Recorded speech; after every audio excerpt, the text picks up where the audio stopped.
L'hiver de 1822 avait recouvert le Limousin d'un voile de glace et de silence. Dans les hameaux isolés, on parlait d'une femme qu'on osait nommer à voix haute, Marguerite de Saint-Léonard, celle que l'on disait capable de voler la maladie. On la voyait parfois à l'aube, traverser les champs enveloppés de brume, tenant dans ses mains un panier d'herbes et une croix de bois. Les chiens ne l'aboyaient pas. Les hommes se signaient quand elle passait. On racontait qu'elle guérissait les brûlures avec de la cendre, les fièvres avec de l'eau murmurée, et les âmes tourmentées avec des prières qu'aucun prêtre ne connaissait. Marguerite ne vendait rien. Elle donnait « Dieu n'a jamais vendu la lumière », disait-elle. Les femmes la bénissaient, les anciens la respectaient, mais l'Église, elle, ne pardonnait pas. Car depuis quelques mois, le nouveau curé du village prêchait contre elle. « Une femme qui parle aux plantes parle aussi au diable », répétait-il chaque dimanche. Pourtant, les miracles se multipliaient. Un enfant paralysé marcha, une vache stérile mit bas, et un vieil homme se remit d'une toux que la mort elle-même attendait. Une nuit de février, alors que le vent faisait trembler les vitraux de l'église, le prêtre décida d'en finir. Il prit la croix du Christ, un flacon d'eau bénite, et se rendit seul vers la maison de Marguerite. On dit qu'il entra en récitant un psaume, mais qu'à l'aube, c'est son crucifix que l'on retrouva planté dans la terre humide à la porte de la guérisseuse. Depuis ce jour, nul ne sut ce qu'il advint du curé. Marguerite, elle, continua d'apparaître dans les brumes du matin, les yeux tournés vers le ciel, murmurant en silence les mots qu'aucun homme n'avait jamais compris. Les anciens disaient « Dieu lui parle encore, mais pas dans la langue des prêtres ». Avant de plonger dans cette histoire interdite, prenez un instant pour soutenir notre travail. Abonnez-vous à la chaîne, laissez un « j'aime » si vous aimez redécouvrir les secrets du passé et surtout, dites-nous en commentaire de quelle région nous regardez-vous. Car quelque part, peut-être dans votre village aussi, une femme comme Marguerite a un jour défié le silence de l'Église. Le Limousin, en 1822, n'était pas un lieu de paix. La Révolution avait laissé des cicatrices profondes, des croix brisées, des églises désertes, des prêtres cachés.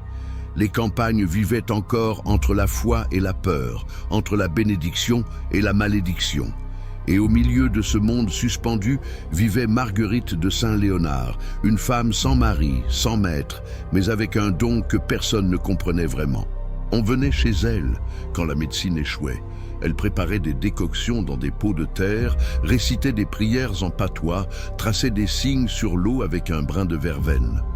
Certains disaient qu'elle soignait par la grâce de Dieu, d'autres qu'elle avait hérité du savoir des anciennes, ces femmes que le feu n'avait pas tout à fait effacées. Et chaque guérison nourrissait une légende, celle d'une âme que ni le diable ni le curé ne pouvaient soumettre. Mais dans une France encore obsédée par le péché, le simple fait de guérir sans prêtre était une offense. Marguerite ne portait ni croix ni voile et refusait de se confesser. Pour les uns, elle était un miracle vivant. Pour d'autres, une menace à abattre. Ce que vous allez entendre, c'est l'histoire d'une femme seule contre le poids du sacré. Une histoire que les archives ont tenté d'effacer, mais que la mémoire du Limousin, elle, n'a jamais oubliée. Le hameau de Saint-Léonard dormait encore sous la brume lorsque Marguerite se leva. Elle vivait dans une maison de pierre bâtie à demi dans la colline, dont le toit de chaume fumait à l'aube comme une respiration. Sur la table, un vieux livre sans couverture, quelques fioles et des herbes séchées pendaient du plafond. Le feu, presque éteint, luisait encore faiblement, comme un cœur fatigué qui refusait de mourir. Chaque matin, elle marchait jusqu'à la source, au bord du champ de pierre. Elle y puisait l'eau du jour, celle qu'elle appelait l'eau vivante. Elle la touchait du bout des doigts, murmurant des mots que même les oiseaux semblaient comprendre. « Tout ce qui vient de la terre peut sauver ce qui vient d'elle », répétait-elle. C'était sa foi, simple, instinctive, sans latin ni dogme. Les habitants du village s'étaient habitués à sa silhouette.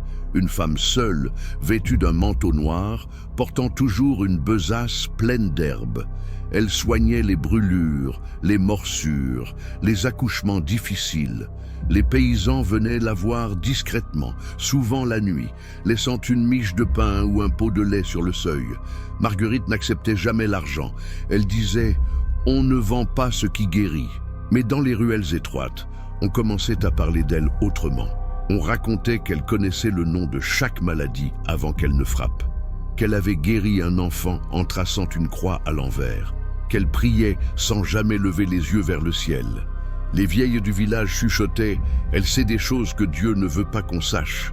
Un matin, le nouveau curé, l'abbé Fournier, croisa Marguerite près du cimetière. Il la salua d'un signe bref. Elle répondit d'un murmure. « Vous ne venez jamais à la messe, dit-il. Je prie dehors, répondit-elle. C'est là que Dieu m'écoute. » Le prêtre fronça les sourcils et son regard se durcit. Ce jour-là, il parla d'elle en chair. « Il y a parmi nous ceux qui guérissent sans croix et prient sans église. Le diable aime ce genre d'orgueil. » Le dimanche suivant, la moitié des bancs étaient vides. Certains avaient peur de Marguerite, d'autres honte d'avoir besoin d'elle. Les enfants la regardèrent passer comme on regarde une légende, avec admiration et crainte mêlées. Une nuit, on jeta des pierres sur sa maison. Elle ne répondit pas. Elle ramassa les cailloux et les disposa en cercle autour de sa porte, un ancien signe de protection que lui avait enseigné sa mère. Malgré tout, les malades continuaient à venir. Un homme brûlé par le feu, une femme saignée par les sangsues du marais, un enfant que la fièvre tordait. Marguerite travaillait sans peur, ses mains tremblant parfois, mais son regard restait doux. « Je ne guéris pas », disait-elle souvent.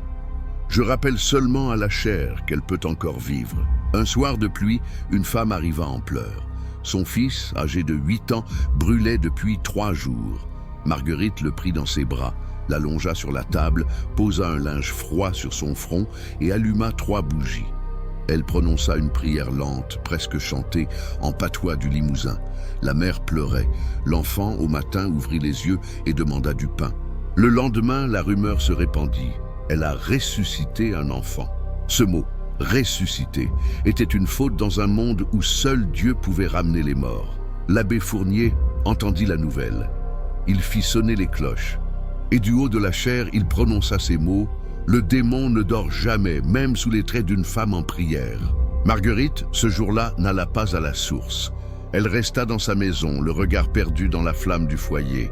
Le vent faisait grincer la croix de fer au sommet du clocher. Dehors, le ciel semblait lourd, presque noir. Elle savait, sans l'avoir appris, que quelque chose venait pour elle, et que ni les plantes, ni l'eau, ni les prières ne suffiraient cette fois à la protéger. 3 jours après la guérison de l'enfant, le village tout entier semblait respirer différemment. Certains évitaient de prononcer le nom de Marguerite, d'autres l'invoquaient en secret, la nuit, avant de dormir. On disait que son feu ne s'éteignait jamais, que sa maison brillait comme une étoile perdue dans la brume. Mais à l'église, les sermons de l'abbé Fournier devenaient plus durs. Le mot « sorcellerie » revenait dans chaque prière. Un soir, des hommes furent vus près du presbytère. Ils parlaient bas, la tête couverte. Le curé leur donna une lanterne et un petit flacon d'eau bénite. « Vous irez jusqu'à sa porte, dit-il. Et si elle sort, vous tracerez la croix dans l'air. Si elle recule, vous saurez à qui nous avons affaire. » Aucun d'eux ne revint parler de cette nuit-là. Mais au matin, la lanterne du curé fut retrouvée, éteinte, dans la boue. Marguerite, elle, travaillait toujours. Le vent faisait trembler les vitres, la pluie entrait par les fissures du toit et les herbes séchaient dans la chaleur du feu. Chaque geste qu'elle faisait semblait obéir à une musique que personne d'autre n'entendait.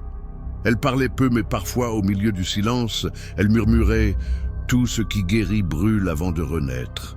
Une femme vint la voir, portant une fillette aux joues creuses. Elle ne parle plus depuis la mort de son père, dit-elle. Marguerite posa la main sur le front de l'enfant et sentit un froid étrange, profond comme une tombe. Elle alluma 3 bougies, souffla sur la flamme centrale et murmura « Ce n'est pas la mort qui l'a prise, c'est la peur ». L'enfant, au bout d'1 heure, se mit à pleurer, un cri clair, vivant, qui fit trembler la mère de joie et de terreur.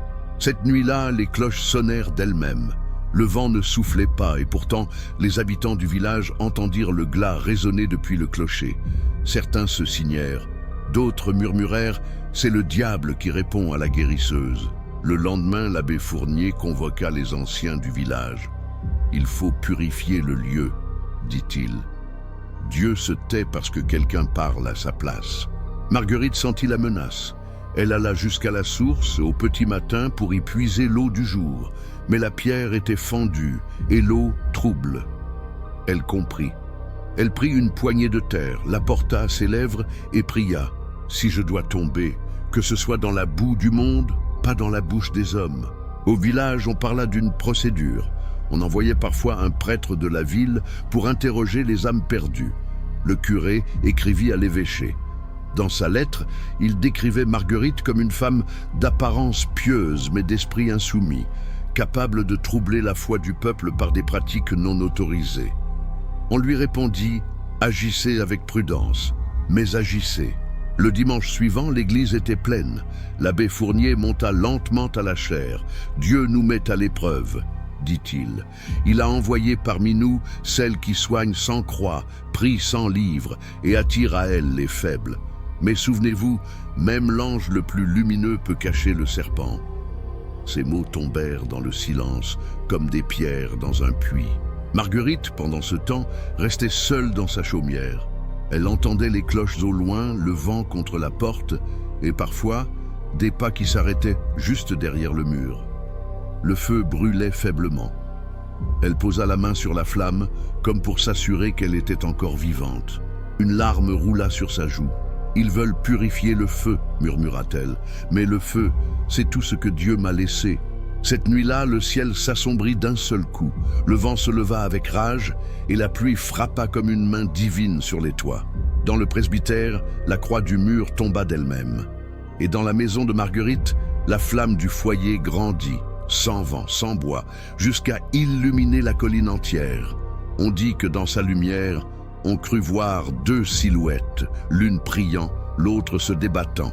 À l'aube, le village s'éveilla dans une odeur de cendres. La colline où vivait Marguerite semblait intacte, mais la brume cachait tout ce que la nuit avait avalé. Les paysans montèrent prudemment jusqu'à sa maison. La porte était ouverte. Le feu, encore rougeoyant, consumait lentement un amas de plantes et de tissus. Sur la table, un seul objet, une croix de bois noir, renversée. Marguerite n'était pas là. Certains jurèrent avoir vu des traces de pas dans la boue, d'autres affirmaient qu'elle s'était envolée comme une fumée qui retourne à Dieu. L'abbé Fournier, lui, resta silencieux. Il passa une main sur la croix, puis sur le front. « Qu'on la trouve », dit-il. « Vivant, mort ou autre. » 3 hommes partirent vers la forêt. Ils suivaient la rivière, cherchant dans le courant un signe. Au bout d'1 heure, ils trouvèrent une empreinte, puis un morceau de tissu, la manche d'une robe, et plus loin sur une pierre, des herbes écrasées, encore humides. « Elle est passée ici », murmura l'un d'eux, « et si elle prit dans les bois, que Dieu nous garde de l'entendre. » Au village, les rumeurs devinrent prières. Les femmes brûlaient du sel pour éloigner les esprits, les hommes fermaient les volets dès la tombée du jour. Les enfants, eux, allaient jusqu'à la fontaine, croyant voir dans l'eau le reflet de Marguerite. On disait qu'à minuit, sa voix montait avec le vent, chantant pour ceux qu'elle avait sauvés. Le curé, rongé par la peur et la honte, décida d'organiser une veillée de pénitence. Tous devaient venir prier dans l'église jusqu'à l'aube. Il plaça 3 chandelles devant l'autel en signe de Trinité. Mais à minuit, la première s'éteignit d'un souffle invisible, puis la seconde et enfin la 3e. Alors, dans le noir complet, quelqu'un parla, une voix de femme, douce, lointaine. Le feu n'obéit pas aux hommes. Un cri déchira le silence. Les fidèles sortirent précipitamment, trébuchant sur les bancs. À l'extérieur, le clocher brillait d'une lumière étrange, dorée et tremblante, comme si le métal lui-même se souvenait d'avoir prié. Le curé tomba à genoux. « Pardonne-moi, Seigneur, balbutia-t-il, je n'ai voulu que ton ordre. » Le lendemain, on retrouva l'abbé Fournier dans la nef, prostré devant l'autel. Ses cheveux avaient blanchi pendant la nuit, il ne parlait plus. Quand on lui demanda ce qu'il avait vu, il répondit seulement « Elle n'était pas seule ». On le fit emmener à l'hospice d'Angoulême, où il mourut sans confession, répétant toujours la même phrase. Elle n'était pas seule. Marguerite réapparut une semaine plus tard, à la sortie du marché de Saint-Junien. Les témoins racontent qu'elle marchait lentement, vêtue d'un manteau trempé, portant une branche de verveine. On l'arrêta sans résistance. Elle ne parla pas, ne se défendit pas. Elle regarda simplement le ciel et dit « L'eau est revenue claire ». Son procès n'eut jamais lieu. L'évêché ordonna son transfert à Limoges, mais la charrette n'y parvint jamais. Les deux hommes chargés de la conduire dirent qu'un brouillard les avait enveloppés près de la rivière et qu'à son retour, le banc était vide. Ils avaient entendu dans le vent un murmure « Laisse-moi guérir le monde ». Depuis ce jour à Saint-Léonard, on dit que les sources ne se sont plus jamais taries. Le matin, quand la brume s'élève au-dessus des champs, les femmes font encore le signe de croix. Et quand une fièvre frappe un enfant, on laisse un bol d'eau sur le rebord de la fenêtre. Si, au matin, il est tiède, c'est que Marguerite est passée dans la nuit. Les semaines passèrent, et le Limousin retrouva son rythme lent. Mais dans les hameaux, le nom de Marguerite ne s'effaçait pas. Au contraire, il grandissait, changeait de forme, devenait prières et menaces à la fois. Les enfants l'évoquaient pour éloigner les fièvres, les hommes pour conjurer la pluie et les vieilles femmes pour faire taire les malédictions. Elle veille encore, disait-elle, tant que la terre respire. Le curé avait disparu, mais son ombre restait dans les esprits. Certains juraient l'avoir vu errer près du cimetière, murmurant des mots qu'aucun psaume ne contenait. D'autres disaient qu'il priait toujours pour que le ciel ferme enfin la bouche de la guérisseuse. Pourtant, chaque fois qu'un orage grondait au-dessus du village, la foudre frappait l'église, jamais la maison de Marguerite. On commença à parler d'elle comme d'une sainte interdite. On racontait qu'elle guérissait désormais les âmes, non plus les corps. Une femme affirma avoir rêvé d'elle. « Elle m'a touché le front », disait-elle, « et j'ai senti le froid de la mort s'éloigner. » Un homme jurait avoir entendu sa voix dans les champs, entre deux rafales de vent. « Soigne les tiens avant de prier pour les autres. » Les autorités ecclésiastiques, à Limoges, finirent par interdire toute mention de son nom. On brûla des registres, on effaça des lettres, un décret circula. Marguerite de Saint-Léonard n'a jamais existé, mais le peuple, lui, ne lut jamais les décrets. Il racontait, et plus on effaçait son souvenir, plus il se gravissait profondément dans la mémoire des campagnes. Des marchands de passage disaient qu'au détour des chemins, on trouvait parfois des croix faites de verveine séchée et de cordes. On les accrochait aux portes, aux berceaux, aux étables.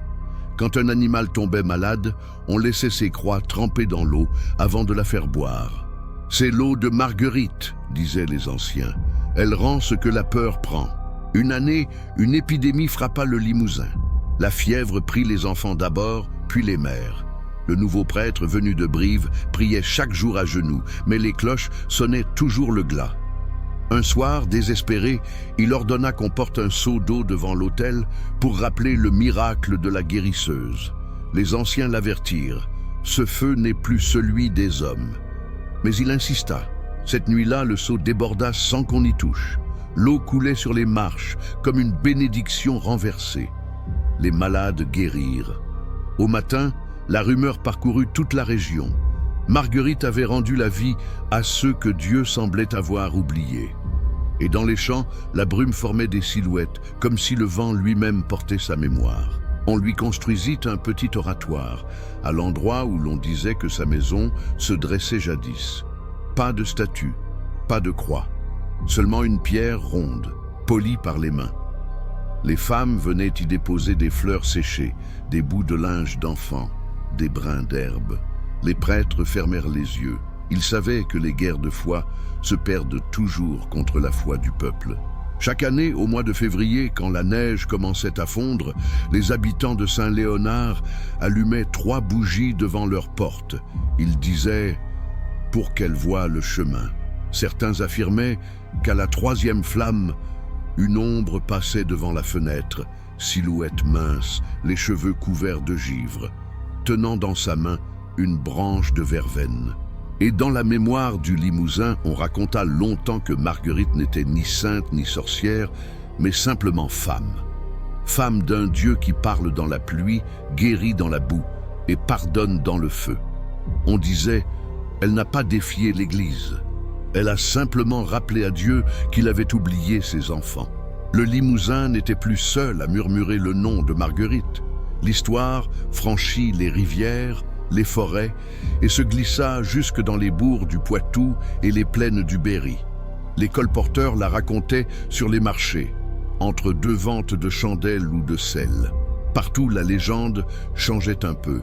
Pour certains, Marguerite avait parlé avec un ange. Pour d'autres, elle avait ramené la lumière d'un monde d'en dessous. À Limoges, des prêtres se disputaient sur son existence. Les uns voulaient y voir l'œuvre du démon. Les autres craignaient que l'Église n'ait puni une innocente. Dans les couvents, on copiait en secret les prières qu'on disait venir d'elle. « Elles font du bien aux malades », murmurait une sœur, « mais elles brûlent la bouche quand on les dit trop fort. » À Paris même, un journaliste du Courrier des Provinces publia un article intitulé « La sainte de la boue ». Il y décrivait Marguerite comme une femme du peuple dont la foi avait résisté à la croix et au fer. L'article fit scandale. Le journal fut saisi et l'auteur excommunié, mais la curiosité était semée. On commença à écrire des chansons, des poèmes, des prières apocryphes. Marguerite devenait un symbole, celle qui avait parlé à Dieu sans permission. Dans les campagnes, des femmes prenaient désormais son nom comme talisman. On appelait les guérisseuses les Marguerites. Elles allaient de village en village, portant des sacs d'herbe, récitant des bénédictions sans croix. « Nous prions à sa manière », disait-elle, « avec la terre. » Les prêtres tentaient de les faire taire, mais plus ils frappaient, plus la foi se multipliait. Un évêque, dans une lettre à Rome, écrivit « Le peuple a trouvé sa sainte, et elle n'est pas dans nos livres. » La réponse fut brève « Faites oublier son nom. » Alors on détruisit les derniers registres du diocèse de Limoges. Les archives de Saint-Léonard furent scellées. Et pourtant, chaque nuit, un parfum d'herbe séchée flottait encore autour de l'église. Une nuit d'été, un pèlerin affirma avoir vu une femme prier seule au bord de la Vienne. Elle tenait une lanterne, parlait doucement à l'eau, et l'eau lui répondait. Il voulut s'approcher, mais la lumière s'éteignit d'un coup. Sur la rive, il trouva une trace de pas et une croix de verveine, humide comme une larme. Des années plus tard, une épidémie revint. Le souvenir de Marguerite jaillit comme un feu sous la cendre. On ressortit ses prières, on suspendit des croix d'herbe. À Saint-Léonard, on alluma des feux pour guérir l'air. Et quand la maladie recula, le peuple jura que c'était elle, revenue sous le vent pour bénir les siens. Dans les sermons, les prêtres cessèrent d'en parler. L'Église choisit le silence, la plus vieille des reconnaissances. Marguerite devint un mystère accepté, une présence dont on ne doutait plus. Les mères enseignaient son nom à leurs filles, comme un secret à garder dans le cœur. Et dans chaque chaumière, on gardait un petit sachet d'herbe, au cas où Dieu oublierait encore de regarder ici. Avec le temps, la guérisseuse devint légende. Mais dans les campagnes, là où la brume descend plus lente et plus lourde qu'ailleurs, on dit encore qu'elle veille. Certains affirment l'avoir vue près des rivières, le soir de la Saint-Jean. Elle ne parle pas. Elle pose la main sur l'eau et le vent s'apaise. 2 siècles plus tard, personne ne sait où Marguerite fut enterrée. Mais chaque fois qu'une église brûle, qu'un prêtre perd la foi ou qu'un enfant se relève contre toute espérance, quelqu'un murmure « Le Limousin n'a jamais cessé de prier sa sainte ». Et dans les flammes, si l'on regarde bien, il semble qu'une silhouette s'incline encore, tenant dans la main une branche de verveine. 200 ans ont passé et pourtant, dans le Limousin, il suffit de fermer les yeux pour sentir encore l'odeur des herbes de Marguerite. Le vent semble la porter, légère, entre les pierres et les chemins creux. À Saint-Léonard, les anciens disent que son âme s'est mêlée à la terre, qu'elle veille encore sur les champs et les sources. Elle est devenue le souffle du pays, murmure-t-on. Au tournant d'un sentier, on trouve toujours cette pierre ronde, l'ancienne pierre de son oratoire. Les voyageurs s'y arrêtent, certains y laissent une fleur, d'autres une pièce. Une vieille tradition dit que si l'on pose la main sur la pierre au lever du soleil, on sent battre quelque chose dessous, un cœur ou peut-être une prière. Les prêtres d'aujourd'hui n'en parlent presque plus. Ils savent que le peuple garde ses propres saints, ceux que l'Église n'a jamais canonisés, mais que la mémoire a sauvés. Et dans chaque paroisse du Limousin, il reste au moins une femme, discrète, silencieuse, qui soigne les brûlures avec des plantes et bénit l'eau avant de la donner à boire. On les appelle encore les Marguerites. Les historiens, eux, cherchent des preuves. Ils fouillent les archives de Limoges, mais les pages ont été arrachées. Un document de 1823 mentionne seulement une affaire de superstition féminine ayant troublé la paroisse de Saint-Léonard. Rien de plus, comme si le silence lui-même avait servi de tombe. Mais la mémoire du peuple n'a jamais eu besoin de papier. Dans les veillées d'hiver, les conteurs racontent encore son histoire. Ils disent que Marguerite ne fut ni sainte ni sorcière, mais un pont entre Dieu et la terre, entre la foi et la peur. Elle guérissait parce qu'elle écoutait, disent-ils, et écouter, c'est déjà prier. Au fil du temps, sa figure est devenue symbole. Dans les musées, certains tableaux anciens, anonymes, montrent une femme en noir, une main posée sur un bol d'eau, l'autre tendue vers la lumière. Nul ne sait qui les a peints, mais dans les yeux de cette femme, on reconnaît toujours la même paix, celle qu'on ne trouve qu'après avoir défié le ciel. Chaque année, au printemps, une messe silencieuse est célébrée dans la forêt. Pas d'autel, pas de prêtre, seulement des bougies plantées dans la mousse et le murmure d'une prière sans mots. Les femmes du village s'y rassemblent, les mains jointes, récitant la vieille formule du Limousin, « Que la terre rende, que l'eau garde, que le feu pardonne ». Les plus jeunes, curieux, demandent parfois « Mais qui était-elle vraiment ?» Les anciens sourient. Elle était ce que l'Église n'a pas compris et que Dieu n'a jamais oublié. Et dans ces mots, tout le pays semble respirer. Il est dit que certains soirs d'orage, quand les cloches sonnent sans qu'on les touche, une silhouette traverse la vallée. Elle marche lentement, une lanterne à la main, et s'arrête près des sources. Puis, d'un geste doux, elle trempe ses doigts dans l'eau, et le tonnerre s'apaise. Ceux qui ont vu cette lumière jurent qu'elle ne fait pas peur. Elle console. Marguerite de Saint-Léonard n'a jamais été canonisée, mais peut-être n'en avait-elle pas besoin. Car dans chaque geste humble, dans chaque flamme rallumée, dans chaque prière murmurée hors de l'église, elle vit encore. Et le Limousin, depuis 2 siècles, continue de lui parler à voix basse, comme à une amie qu'on n'a jamais vraiment perdue. Il reste, au fond du Limousin, un silence que même le vent respecte. C'est celui de Marguerite. Nulle tombe ne porte son nom, mais chaque pierre du pays garde un peu de sa chaleur. Les sources qu'elle touchait coulent encore. Les herbes qu'elle bénissait refleurissent chaque été. Et parfois, quand la pluie tombe sur la terre comme une main douce, on dirait qu'elle murmure encore ses prières d'autrefois. Marguerite n'a pas vaincu l'Église. Elle l'a simplement rappelé à ce qu'elle avait oublié, que Dieu habite aussi dans la boue, dans le feu, dans la main d'une femme. Son nom n'a pas survécu dans les livres, mais dans les gestes, ceux des mères qui veillent, des paysans qui sèment, des voix qui prient sans latin. 2 siècles ont passé, et la France moderne croit avoir tout expliqué. Pourtant, au cœur de ces campagnes, quelque chose résiste encore. Un souffle, une foi sans cadre, une lumière que rien ne commande. Peut-être que Marguerite n'a jamais disparu. Peut-être qu'elle attend simplement qu'on réapprenne à écouter le silence du monde.